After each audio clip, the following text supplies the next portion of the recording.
Archaeologists digging beneath a medieval latrine in Münster, Germany, found something they could not explain. Layer after layer of human waste, spanning 300 years, all containing the same four ingredients: hops, bog myrtle, caraway, and juniper. The same combination, in the same proportions, century after century. They brought the samples to a local brewer named Philip Overberg. He looked at the results and immediately knew what they were seeing. These were the remains of a drink that had passed through the bodies of medieval Germans for 3 centuries. The ingredients matched records from the oldest surviving book in the Münster Gruthaus, the city's official herb mixing house for beer. The mixture had a name: Gruit. It was a blend of herbs and botanicals that every brewer in the region was required to buy and add to their beer. For roughly 500 years, from the 10th century through the 15th, Gruit was the thing that made beer taste like beer across most of the Netherlands, Belgium, and northwestern Germany. Then hops replaced it, and within 2 centuries, the practical knowledge of how to make Gruit disappeared completely. This is the story of Gruit. What it was made of, why recipes were guarded as closely as state secrets, and why the shift to hops was not just about flavour, but about power, money, and control. What was Gruit? Gruit was not a single herb. It was a mixture, and the exact blend changed from city to city. Every Gruthaus had its own recipe, and those recipes were kept secret. The 3 herbs most consistently found in historical city accounts across the Netherlands and Germany were bog myrtle, also called sweet gale, a low shrub that grows in swamps and bogs across northern Europe; marsh rosemary, a related wetland plant with resinous, bitter leaves; and laurel berries, the dried fruit of the bay laurel tree, likely imported from southern Europe. Some accounts also list laserwort, a now rare flowering plant. These were strong, bitter, aromatic plants. Bog myrtle in particular has a sharp, resinous flavour and a piney, almost medicinal smell. When boiled in the brewing liquid, these herbs did 3 things. They added bitterness to balance the sweetness of the malt. They added complex flavours ranging from earthy and spicy to floral and sharp. And they helped preserve the beer by slowing the growth of bacteria that would otherwise cause it to spoil. This last point mattered enormously. Medieval beer without any herbal additive went bad within days. The antimicrobial compounds in Gruit herbs, particularly the volatile oils and phenolic compounds in bog myrtle, extended the drinkable life of a batch by days or even weeks. Not as long as hops would later manage, but long enough for a brewing household or a town's ale supply to function. The resulting beer tasted nothing like modern beer. Descriptions from experimental brewers who have recreated Gruit ales compare the flavour to vermouth. Herbal, slightly sweet, complex and aromatic, with a bitterness that comes from plant resins rather than from hop acids. The alcohol content ranged from roughly 3% for everyday drinking beer to 7% or higher for special occasions. Regional variations were wide. Along the coast of the Low Countries, bog myrtle dominated because it grew in the nearby bogs and marshes. In Cologne, city records show the Gruthaus experimenting with anise, juniper, and caraway when traditional ingredients were hard to source. In Scandinavia, unhopped beers relied heavily on juniper branches for flavouring, a parallel tradition that produced drinks like the Finnish sahti, which survives to this day. The preparation of Gruit was itself a controlled process. Brewers did not simply toss loose herbs into their brew. In cities with a Gruit house, brewers transported their unfinished brewing liquid, the wort, to the Gruthaus, where the official mixture was added under supervision. A 1511 recipe from the Flemish cookbook, Enen Nieuwen Kookboek, describes the method. Barley malt was mashed, then combined with Gruit elements, including laurel berries, oat bran, bog myrtle, and resin, then pitched with yeast for fermentation. In some regions, Gruit was stirred into the fermenting liquid just before it went into barrels to boost secondary fermentation. The result was a living, variable product. No two batches were identical. No two cities tasted the same. Before hops standardized beer, Gruit made every town's brew its own. Who controlled it and why? Here is where Gruit stops being a simple brewing ingredient and becomes one of the most powerful economic tools in medieval Europe. The first recorded mention of Gruit comes from the year 999, when Emperor Otto III of Germany granted the St. Martin's Church in Utrecht a package of royal rights, including the toll, the coin, and the trade in brewed beer, commonly called Gruit. That last phrase is critical. What Otto granted was not the right to brew beer. It was the right to control an essential ingredient. By the 11th century, this system had a formal name, Grutrecht, the Gruit right. The Holy Roman Emperor Henry IV awarded monopoly privileges on the production and sale of Gruit to local authorities across the Netherlands, Belgium, and northwestern Germany. Whoever held the Grutrecht in a city had exclusive control over the herb mixture. Brewers could not make their own. They had to buy Gruit from the licensed Gruit house, and the price was whatever the holder of the right decided to charge. This was, in practice, a tax on beer. And because almost everyone drank beer, it was a tax on almost everyone. The revenues were enormous. In Münster, the Gruit monopoly was held first by the ruling prince-bishops and later by the city council. At one point in the 14th century, Gruit revenue made up 2/3 of the city's total income. 2/3, an entire city's budget, largely funded by a single herb mixture added to beer. The system also gave authorities precise control over brewers. Since every brewer had to buy Gruit from the Gruit house, the holder of the Grutrecht could calculate exactly how much beer each brewer was producing based on how much Gruit they purchased. It was both a tax system and a surveillance system. In Bruges, one family, the Van Groothuizen family, held the Gruit monopoly for generations. Their name literally means from the Gruit house. The wealth they accumulated was staggering.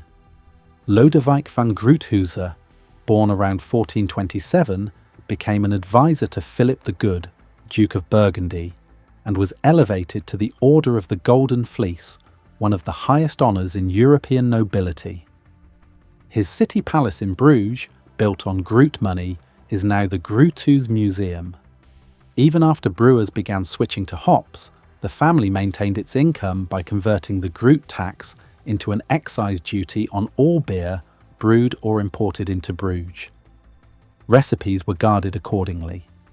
In 1420, the town council of Cologne directed a knowledgeable woman to teach a certain brewer, and no one else, how to make Gruit. That level of secrecy around a beer ingredient only makes sense when you understand that it was not just about flavour. Why the herbs actually worked. Medieval brewers did not understand microbiology. They did not know what bacteria were, but they knew, through centuries of observation, that beer brewed with certain herbs lasted longer than beer brewed without them. The science behind this is now well understood.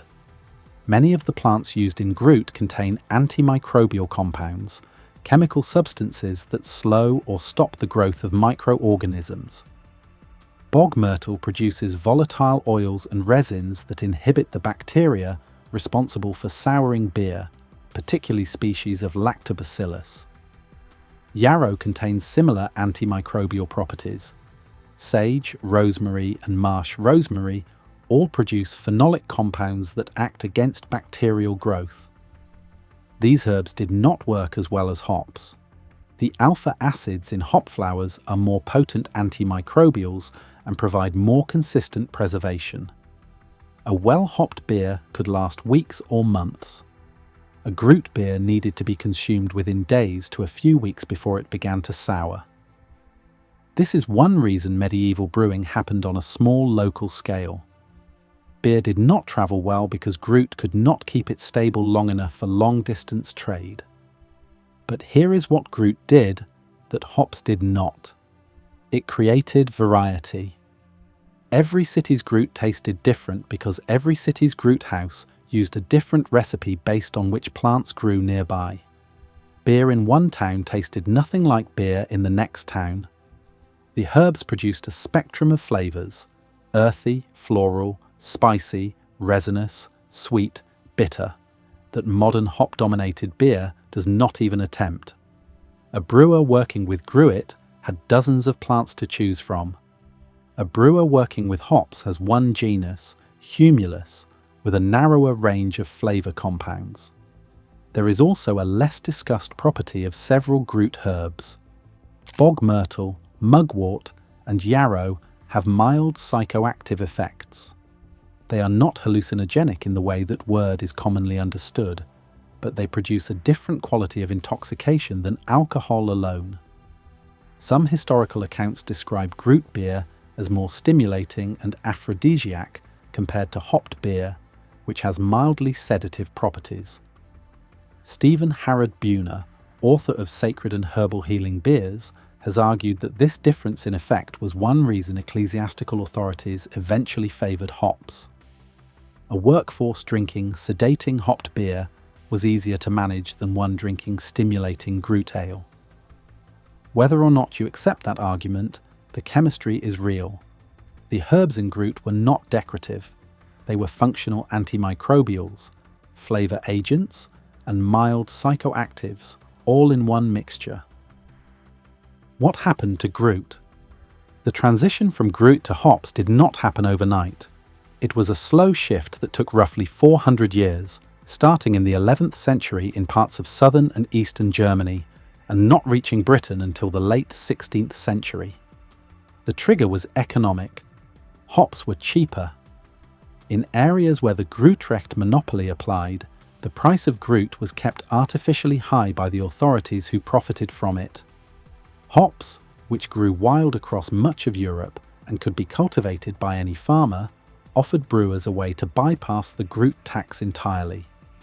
In cities like Hamburg and Bremen, brewers adopted hops around 1300 specifically to undercut Gruit-dependent competitors and avoid the fees. Hops also offered a practical advantage. Hopped beer lasted longer, much longer. A properly hopped beer could survive weeks of transport in barrels, which meant it could be exported. By 1376, 43% of the craftsmen in Hamburg were brewers. By 1407, the city of Lübeck housed 174 breweries, with most production designated for export. The hopped beer trade transformed northern German cities into brewing powerhouses.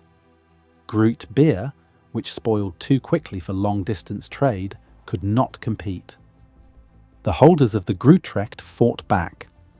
In 1381, Frederick, the Archbishop of Cologne, decreed that all brewers must buy Gruit from the Episcopal Gruthaus and that the importing of hopped beer was forbidden. But these bans could not hold. The economic logic of hops was too strong. Cheaper ingredients, longer shelf life, wider markets. One by one, cities converted their Gruit taxes into excise duties on hopped beer, preserving the revenue stream while abandoning the product. By the 15th century, Gruit beer had largely disappeared from the Netherlands and northern Germany. In the southern Netherlands, traditional Gruit brewing held on somewhat longer. In Westphalia, Gruit beer was still being produced locally into the 17th century, but by that point, the practical knowledge of how to prepare Gruit was already fading. The only known medieval recipe for Gruit beer appears in a 1511 Flemish cookbook called Een Nieuwen Kookboek by Gerard Voorselman, included as a health recipe. By the 17th century, even memory of what Gruit was had grown confused. Some 15th century city accounts label the excise duty on hopped beer as Gruit, and one even uses the term Hoppengruit. hopped Gruit, a contradiction that shows people had already forgotten the original meaning. The revival. In Münster, the city that once funded 2/3 of its budget with Gruit, a brewer named Jan Kemke opened a brewery in 2018 on the outskirts of the city. Kemke does not just brew with Gruit, he hosts Gruitkultur, an annual one-night festival celebrating herbal, spontaneous and mixed fermentation beers. Brewers from Belgium, the Netherlands and the United States bring their recreations to the city where the Gruthaus once stood. The original building was demolished in the 1860s. All that remains is a street name, Gruitgasse. Philip Overberg, the brewer who identified those latrine deposits, has spent years reconstructing Münster's historical Gruit mixture using the archaeological evidence and the oldest surviving Gruthaus records. His work connects a physical residue in 300-year-old human waste to a recipe written down in the same city centuries ago. Since 2013, craft brewers around the world have marked February 1st as International Gruit Day, a day dedicated to brewing and drinking beer made with herbs instead of hops. The movement has grown from a handful of homebrewers into a recognised part of the craft beer world. In Ghent, Belgium, there is now a brewery dedicated entirely to Gruit-style ales. In eastern Quebec, a brewer named Besset has spent years harvesting bog myrtle, yarrow and marsh rosemary from the local landscape to produce a commercially available Gruit. His work, cited by beer historian Richard Unger, represents one of the most sustained modern efforts to recreate the medieval drink using historically appropriate ingredients gathered from the wild. These are not novelty projects. They are attempts to recover a brewing tradition that lasted for at least 500 years and then vanished in barely 2 centuries. The flavours are unfamiliar to modern drinkers raised on hopped beer, but they are not unpleasant. They are different, earthy, herbal, complex, and deeply rooted in whatever grows in the landscape around the brewery. For roughly 500 years, every brewer in the Netherlands, Belgium, and northwestern Germany was required by law to buy a specific herb mixture and add it to their beer. The recipes were state secrets.